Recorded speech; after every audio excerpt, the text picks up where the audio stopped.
Seigneur tendre Père, dans le nom de Jésus, nous te rendons des vives actions de grâce pour la vie qui coule en nous, pour la protection divine et pour la paix.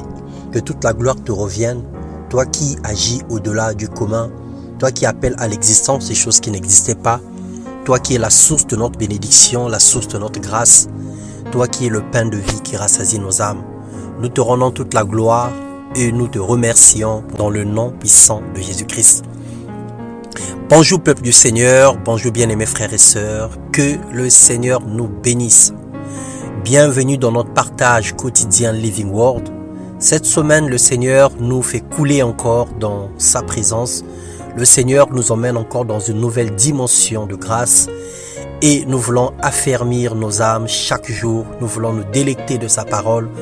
Nous voulons que cette semaine, que la gloire de Dieu se manifeste et s'éclate encore dans nos vies. Pendant que nous sommes en train de faire un dernier virage pour clôturer le mois de septembre, que le Seigneur se manifeste puissamment en tout un chacun de nous. Le thème de notre méditation ce matin, c'est les bases de l'amour divin. Et nous allons parler de l'accomplissement de la loi qui est l'amour de Dieu. Dans 1 Samuel 16, le verset 7, il est écrit « L'Éternel n'a pas le même regard que l'homme. L'homme regarde à ce qui frappe les yeux, mais l'Éternel regarde au cœur. » Bien-aimés frères et sœurs, le cœur de l'homme est le berceau de l'esprit de l'homme.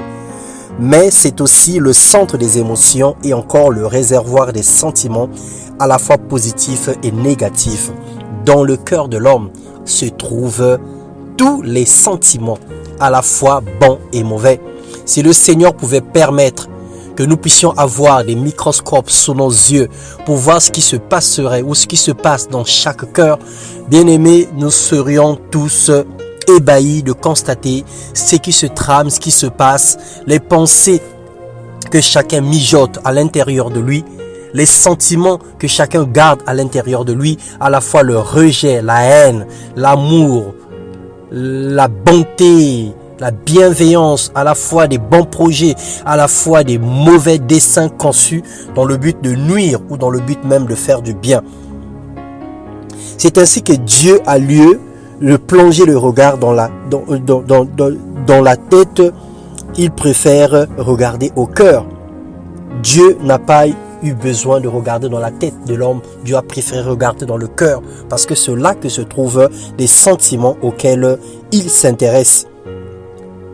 Le véritable amour divin est fondé sur les bases inconditionnelles et inestimables. Et quand je distribuerai tous mes biens, dit la parole de Dieu, pour la nourriture des pauvres, quand je livrerai même mon corps pour être brûlé, si je n'ai pas l'amour, cela ne sert à rien.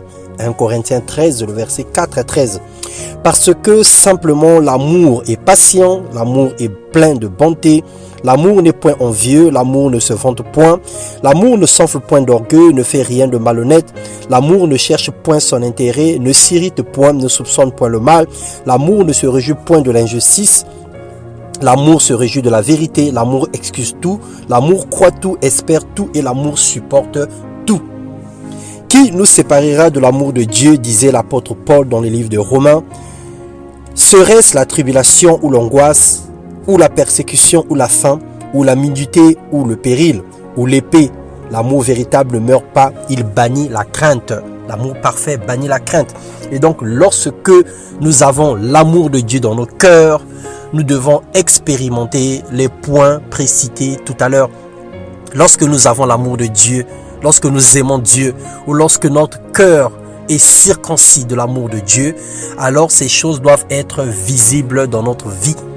Nous avons dit toute cette semaine que la preuve véritable de l'amour de Dieu consiste à respecter ses commandements, ensuite à prendre soin de notre vie, de notre âme, et après à aimer notre prochain comme nous-mêmes.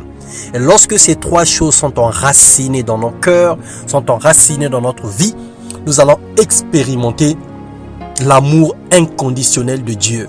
Nous allons vivre comme si nous étions des dieux sur la terre. Parce que en vérité, le Seigneur vit dans nos cœurs. Il a rempli nos cœurs de l'amour par le Saint-Esprit.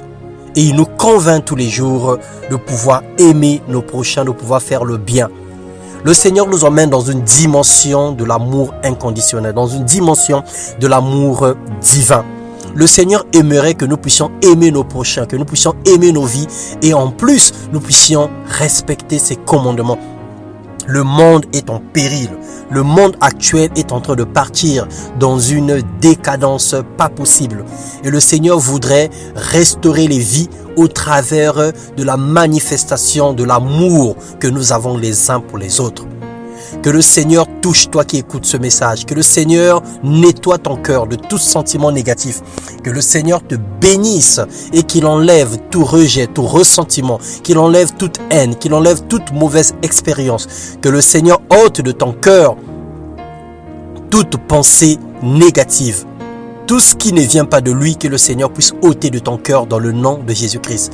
Nous voulons vivre une vie nouvelle avec le Seigneur et nous voulons répandre autour de nous l'amour véritable. Que la gloire de Dieu environne nos vies et que sa grâce nous accompagne tous les jours jusqu'à son avènement dans le nom puissant de Jésus-Christ. Amen.